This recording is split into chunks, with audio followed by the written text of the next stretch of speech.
السلام علیکم۔ ڈیلی معاملات کے ساتھ میں ہوں محمد فرحان مبشر۔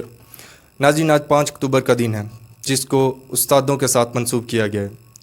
اے دوستو، ملیں تو ایک پیام کہنا، استاد محترم کو میرا سلام کہنا۔ انسان دنیا میں کبھی بھی تنہا وقت نہیں گزار سکتا، وہ کئی رشتے ناتوں کے ساتھ ہمیشہ منسلک رہتا ہے۔ ان میں سے کچھ رشتے اور تعلق خون کے ہوتے ہیں، جبکہ بہت سے رشتے اور تعلق روحانی، اخلاقی اور معاشرتی طور پر بنتے ہیں۔ ان میں سے ایک رشتہ استاد کا بھی ہے۔ استاد کو معاشرے میں روحانی والدین کا درجہ حاصل ہے، اور اسلام میں استاد کا رتبہ والدین کے رتبے کے برابر قرار دیا گیا ہے، کیونکہ دنیا میں والدین کے بعد اگر کسی پر بچے کی تربیت کی ذمہ داری عائد ہوتی ہے تو وہ استاد ہی ہیں، جو ہمیں جینا، ہمیں رہنا سکھاتے ہیں اور کتابوں کا علم سمجھنے کی مدد دیتے ہیں۔ اسی لحاظ سے استاد ہمارے لیے واجب الاحترام ہیں۔ آج ہم اساتذہ کے اوپر ہی بات کریں گے، اساتذہ کے احترام کے اوپر بات کریں گے، اور اس کے علاوہ اساتذہ کو آج کل جن مشکلات کا سامنا کرنا پڑتا ہے ان کے اوپر بھی بات کریں گے۔ ہمارے ساتھ ہمارے بہت ہی نفیس دوست آصف شامل ہیں، جن میں جاوید خان شامل ہیں اور جن میں ارشاد حسین شامل ہیں۔ آج یہ تینوں استاد کی اہمیت کو اجاگر کریں گے۔ السلام علیکم۔ ہمیں آصف نے جوائن کر لیا ہے اور ابھی ہم آصف صاحب سے بات کرتے ہیں استاد کی اہمیت اور احترام کے اوپر۔ جی آصف، آپ استاد کے بارے میں کیا کہنا چاہیں گے؟ جی، جیسا کہ فرحان بھائی آپ کو پتہ ہی ہے کہ جو معلم یا استاد ہے وہ ظاہری طور پر یہ ہمارے پاس 4 حروف ہیں، لیکن اگر دیکھا جائے تو کسی بھی معاشرے کی جو بھاگ دوڑ ہے وہ استاد کے ہاتھ میں ہوتی ہے۔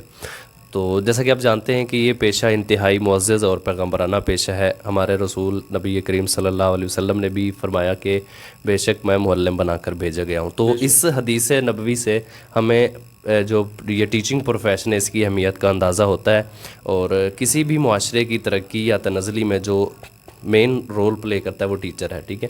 کوئی بھی فن آپ کو، کوئی بھی ٹیکنیک ہے، کوئی بھی آپ کو کمال کی مہارت ہے، وہ ایک استاد کے بغیر نہیں آتی۔ وہ جیسا کہ ایک شعر ہے کہ آتا نہیں ہے فن کوئی استاد کے بغیر۔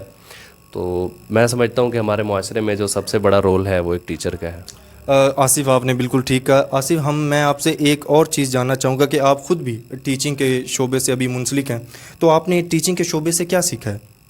جی فرحان بھائی، الحمدللہ proud to be a teacher. جو ایک بات سیکھی ہے وہ یہ ہے کہ جو ٹیچر کا کریکٹر ہے نا، ٹیچر کو ایک اعلیٰ معیار کا، اعلیٰ کردار کا ہونا چاہیے، کیونکہ آپ جانتے ہیں کہ جب بھی ایک بچہ پیدا ہوتا ہے تو سب سے پہلی جو اس کی درسگاہ ہے وہ ماں کی گود ہوتی ہے۔ اس کے بعد وہ اپنی مادری زبان یا جو بھی ابتدائی وہ ہوتی ہے تربیت وہ ماں سے حاصل کرتا ہے۔ اس کے بعد اس کا جو سامنا ہوتا ہے وہ معاشرے سے ہوتا ہے، معاشرے کے کلچر سے ہوتا ہے۔ تو جس شخصیت اور جس چیز سے اس کا سامنا ہوتا ہے سب سے پہلے وہ ایک مکتب ہے اور ایک معلم ہے۔ تو استاد کو صاحب کردار ہونا چاہیے، کیونکہ استاد کے صاحب کردار ہونے سے جو بچے ہیں ان کے بھی کریکٹر پہ اور ان کی زندگی پہ جو ہے نا وہ سب سے اہم رول جو ہے وہ ٹیچر پے کر سکتا ہے، اس کا ایفیکٹ بھی ہوتا ہے۔ تو وہ جیسا کہ ایک شعر ہے کہ ان کے کردار سے آتی ہے صداقت کی مہک، جن کے کردار سے آتی ہے صداقت کی مہک، ان کی تدریس سے پتھر بھی پگھل جاتے ہیں۔ آصف، آپ نے بہت اچھی بات کی کہ ان کی تدریس سے پتھر بھی پگھل جاتے ہیں۔ ابھی یہ ہمارے ساتھ آصف موجود تھے جنہوں نے ایک استاد کی اہمیت کو اجاگر کیا۔ ابھی ہمیں ایک اور دوست جوائن کریں گے ابھی، جن کا نام ہے جاوید خان، اور وہ ہمیں استاد کا رتبہ جو ہے وہ بتائیں گے۔ جی، تو ابھی ہمارے ساتھ موجود ہیں جاوید خان، جو کہ خود ایک ابھی ٹیچنگ کے پیشے سے منسلک ہیں۔ ابھی ہم ان سے جانتے ہیں استاد کی اہمیت۔ ہم ابھی جاوید خان سے پوچھتے ہیں کہ وہ استاد کا احترام جو ہے وہ اس کو کس نگاہ سے دیکھتے ہیں، کہ آج کل استاد کا احترام کس حد تک معاشرے میں پایا جاتا ہے؟ فرحان بھائی، جیسے آپ نے پوچھا استاد کے بارے میں، تو جیسا کہ پہلے آپ آصف صاحب بھی کہہ گئے ہیں، آپ نے بھی کہا کہ ٹیچر جو ہوتے ہیں، اساتذہ جو ہوتے ہیں وہ ہمارے روحانی باپ ہوتے ہیں۔ باپ کے بعد جو درجہ ہوتا ہے وہ ٹیچر کا ہوتا ہے، کیونکہ ہمیں روحانی طور پر ہمیں وہ گائیڈ کر رہے ہوتے ہیں، ہمیں معاشرے میں رہنے کے لیے ایک اچھا شہری بنا رہے ہوتے ہیں، ٹھیک ہے۔ جو ہم جب دیکھتے ہیں سنت نبوی اور اس کے بعد صحابہ کرام کا دور، تو اس میں ہمیں اساتذہ کرام کی بہت زیادہ، اساتذہ سے بہت زیادہ محبت واضح نظر آتی ہے۔ اس کے علاوہ ان کا رتبہ، ان کا ادب، یہ سب کچھ دیکھنے کو ملتا ہے۔ لیکن بدقسمتی سے آج کل جو ہی ہم ایڈوانسمنٹ کی طرف بڑھ رہے ہیں تو ہم یہ چیز نوٹ کر رہے ہیں کہ اساتذہ کے ادب میں بہت زیادہ کمی پائی گئی ہے۔